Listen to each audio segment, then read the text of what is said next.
Hello બાળકો, આજે આપણે ધોરણ 8 સામાજિક વિજ્ઞાન ભારતમાં યુરોપિયન પ્રજાનું આગમન. તો આજે આપણે આ પાઠ વિશે ચર્ચા કરીશું. આજના આ પ્રકરણમાં ભારતમાં યુરોપિયન પ્રજાનું આગમન વિશે વિસ્તૃત માહિતી મેળવીશું.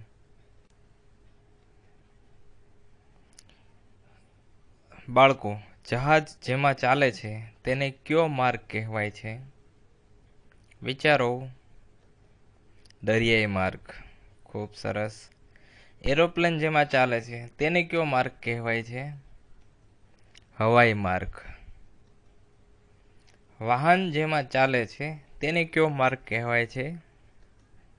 જમીન માર્ગ. Very good. પહેલાંના સમયમાં દેશ અને પ્રદેશમાં કઈ કઈ વસ્તુઓનો વેપાર થતો હતો?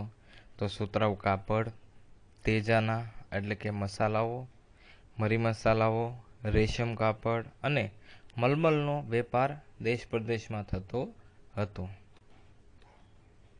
આ વેપાર કરવા કયા માર્ગનો ઉપયોગ કરવામાં આવતો? પહેલાં જમીન માર્ગનો ઉપયોગ કરવામાં આવતો, પરંતુ પછીથી પરિસ્થિતિ બદલાતા જમીન માર્ગે વેપાર અટકી પડ્યો. ભારતની વસ્તુઓની માંગ વધતા તેઓએ જળમાર્ગ શોધવાની યોજનાઓ અમલમાં મૂકી. પોર્ટુગલથી ભારત આવવું હોય તો જમીન અને દરિયાઈ માર્ગમાં ક્યાં ક્યાંથી પસાર થવું પડે? આપણે આ નકશામાંથી જોઈ શકીએ છીએ કે અહીં આપણે જોઈ શકીએ છીએ કે પોર્ટુગલ છે તો ત્યાંથી આપણે જમીન માર્ગે આ બધા દેશોમાં થઈને પણ આવી શકીએ. વેનિસ, ઇસ્તંબુલ, તુર્કિસ્તાન, બગદાદ, ઈરાન થઈ અને આપણે ભારત આવી શકીએ.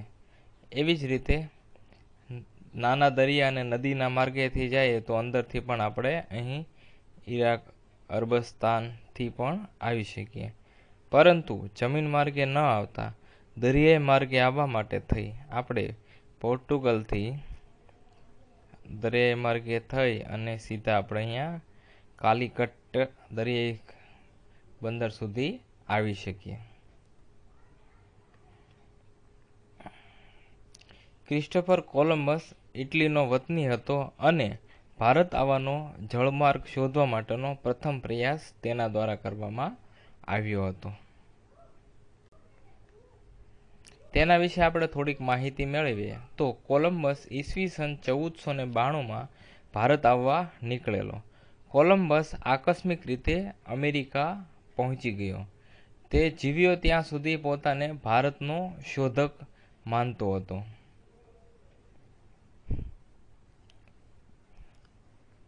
આજે પણ અમેરિકાના મૂળ વતનીઓને રેડ ઇન્ડિયનના નામે અને તેના કિનારાના ટાપુઓ વેસ્ટ ઇન્ડિઝના નામે ઓળખાય છે.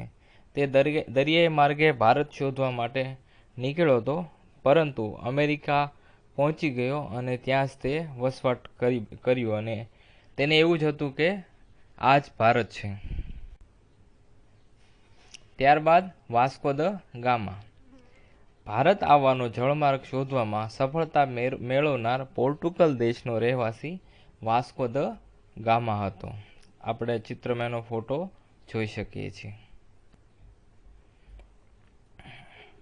તેનું જહાજ આફ્રિકાની દક્ષિણે કેપ ઓફ ગુડ હોપ ફરતું ચક્કર લગાવી આફ્રિકાના પૂર્વના કિનારે મલિંદી પહોંચીને હિન્દ મહાસાગરમાં આગળ વધતા મહમ્મદ ઇબ્ન મસ્જિદ નામના હિન્દી ખલાસીની મદદથી હિન્દ મહાસાગરમાં થઈ 22મી મે 1498ના દિવસે કાલિકટ બંદરે પહોંચ્યો.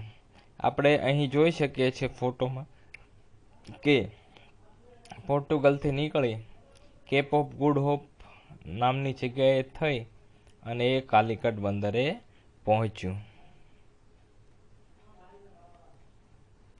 એ વખતે કાલિકટનો રાજા જામોરીન હતો. તેને આ પોર્ટુગીઝ લોકો ન વેપાર કરવાની છૂટ આપી. જામોરીના દરબારમાં વાસ્કો દી ગામાની આ ફોટોગ્રાફ્સ આપણે જોઈ શકીએ છીએ. ઈસવીસન 1520 પોર્ટુગીઝોએ વેપાર કરવા માટે કાલિકટમાં કોઠી સ્થાપી. તેના ફરતે કિલ્લો બાંધી અલ્બુકર્ક નામના એક સેનાપતિને તેનો રક્ષક નિમ્યો. જે કોઠી સ્થાપી તેનું આપણે અહીંયા ચિત્ર જોઈ શકીએ છીએ. અલ્બુકર્કે ઉત્તર તરફ આગળ વધીને ઈસવીસન 1506માં ગોવા જીતી લીધું.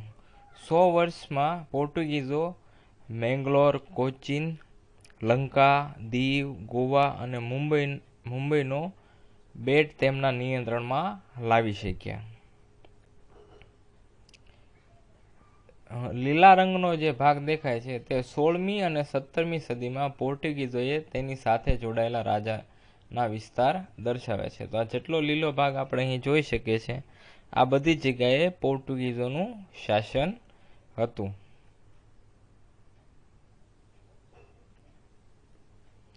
પોર્ટુગીઝ સત્તાનો અંત. 17મી સદીની શરૂઆતમાં પોર્ટુગીઝોનો વેપાર બંગાળ તરફ વધ્યો. આ સમયે મુગલ બાદશાહ શાહજહાં દિલ્હીની ગાદી પર હતો. બંગાળમાં તેના સુબાએ પોર્ટુગીઝોના વર્તન સામે શાહજહાંને ફરિયાદ કરી. પરિણામે શાહજહાંના ફરમાનથી તેની હુગલીની કોઠી તોડી પાડવામાં આવી. તેના વહાણો સળગાવી નાખ્યા. આમ પોર્ટુગીઝ સત્તા ફક્ત દીવ અને ગોવા પૂરતી જ મર્યાદિત રહી.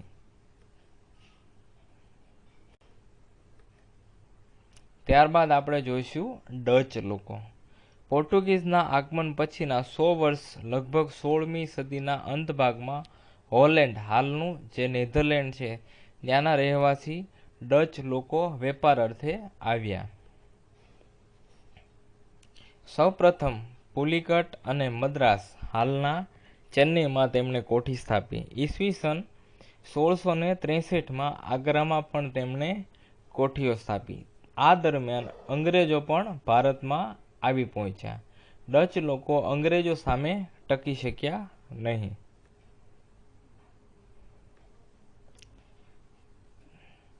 ડચ લોકો બાદ આપણે વાત કરીએ અંગ્રેજોની. તો ભારત પર અંગ્રેજોની નજર. ઈસવીસન 1600માં ઇંગ્લેન્ડની રાણી એલિઝાબેથના સમયમાં બ્રિટિશ ઈસ્ટ ઇન્ડિયા કંપનીની સ્થાપના થઈ. અહીં આપણે ફોટોગ્રાફ્સમાં ઈસ્ટ ઇન્ડિયા કંપનીની સ્થાપના અને રાણી એલિઝાબેથનો ફોટો જોઈ શકીએ છીએ.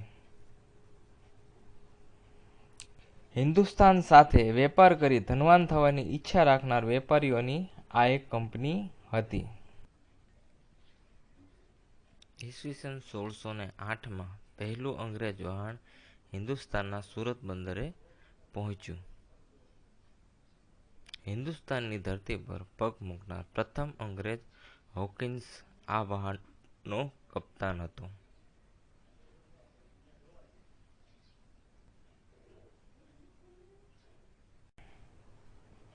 ભારત પર અંગ્રેજોની નજરમાં આપણે આગળ જોઈએ તો તે જહાંગીરને મળ્યો, પરંતુ પરવાનગી મળી નહીં. ત્યારબાદ આવનારા સર ટોમસ રોયે જહાંગીર પાસેથી સુરતમાં વેપારી કોઠી સ્થાપવા માટેની પરવાનગી લીધી. ત્યાર પછી દિલ્હીની સત્તા શાહજહાં પાસે આવી. શાહજહાંએ અંગ્રેજોને બંગાળમાં વેપાર કરવાની છૂટ આપી.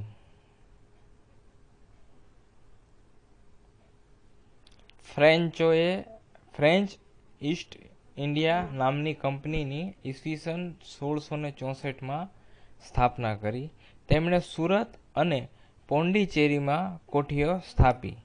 ફ્રેન્ચોની કંપનીનો વડો ડુપ્લે હતો, જેને ભારતમાં યુરોપિયન સત્તા વિસ્તારવાની ઈચ્છા થઈ. આમ યુરોપિયન પ્રજામાં અંગ્રેજો અને ફ્રેન્ચો બે બળવાન કંપનીઓ એકબીજાની હરીફાઈમાં હતી. આમાં ઘણા તકરારો અને લડાઈઓ થઈ. છેવટે અંગ્રેજો તેમાં સફળ થયા, પરંતુ ફ્રેન્ચ પાસે છેવટે પોંડિચેરી, માહે અને ચંદ્રનગર વગેરે જેવા મથકો રહ્યા. બંગાળમાં અંગ્રેજોનો વેપાર. ઈસવીસન 1651માં હુગલી નદીને કાંઠે અંગ્રેજોએ પહેલો વહેલો વેપાર કરવાની શરૂઆત કરી. પોતાની કોઠીઓ સ્થાપી આજુબાજુ કિલ્લાઓ બાંધ્યા. પોતાના રક્ષણ માટે સૈનિકોને રાખ્યા. મુગલ બાદશાહ ઔરંગઝેબ પાસેથી વાર્ષિક ખંડણીના બદલામાં કરવેરા આપ્યા વગર વેપાર કરવાની પરવાનગી મેળવી. અહીં આપણે જોઈ શકીએ છીએ કે અલગ અલગ કોઠીઓ સ્થાપી તેના ફોટોગ્રાફ્સ. વિવિધ સમયે બ્રિટિશ અને સ્થાનિક શાસન. તો 1797ની અંદર આપણે જોઈ શકીએ છીએ કે મોટાભાગનો વિસ્તાર એ સ્થાનિક શાસનનો હતો અને બનારસ, કોલકાતા અને મદ્રાસ જેવા વિસ્તારો બ્રિટિશ શાસનમાં હતા. ત્યારબાદ 1840માં ધીમે ધીમે અંગ્રેજો પોતાનો વ્યાપ વધારતા ગયા અને આપણે જોઈ શકીએ છીએ કે દિલ્હી, લખનઉ, બનારસ, કોલકાતા, મુંબઈ, ગોવા આ બધી જગ્યાએ બ્રિટિશ શાસન આવતું ગયું.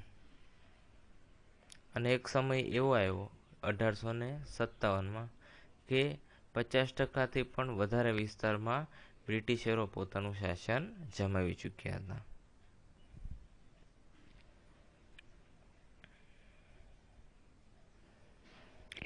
હવે કંપનીને વધુને વધુ ધન કમાવાની હોડ લાગી ચૂકી હતી, પરંતુ કંપનીના અધિકારીઓ વ્યક્તિગત વેપાર કરતા તેમાં પણ કર આપતા નહીં, જેનો બંગાળના નવાબ મુર્શિદ અલી ખાને વિરોધ કર્યો. આ વિવાદ દિન પ્રતિદિન વધતો રહ્યો અને અંતે તેના પરિણામ સ્વરૂપે 1757માં પ્લાસીનું યુદ્ધ થયું.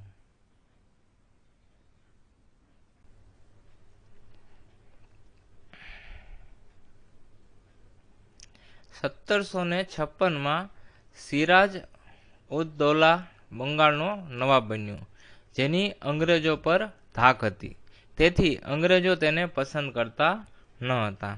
સિરાજ બંગાળનો નવાબ ન રહે તે માટે અંગ્રેજોએ કૂટનીતિ કરી અને સિરાજ ઉદ દૌલાના હરીફોને મદદ કરી.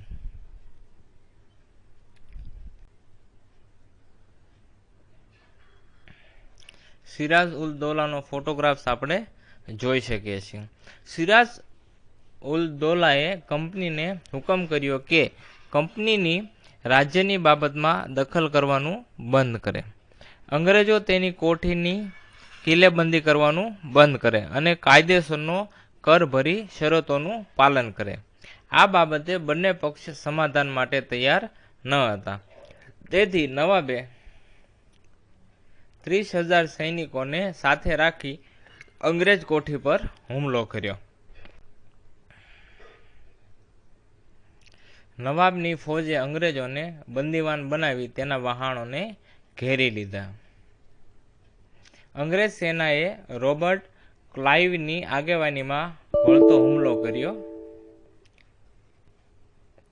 રોબર્ટ ક્લાઇવે સિરાજ ઉલ દૌલાના એક સેનાપતિ મીર જાફરને નવાબ બનાવવાની લાલચ આપી મદદ માંગી તેને રાજી કર્યો. પ્લાસી યુદ્ધમાં ક્લાઇવી સિરાજે ઉલ દૌલાને હરાવીને દગાથી તેનું ખૂન કર્યું. આ યુદ્ધ ભારતના ઇતિહાસની એક મહત્વની ઘટના ગણાય છે.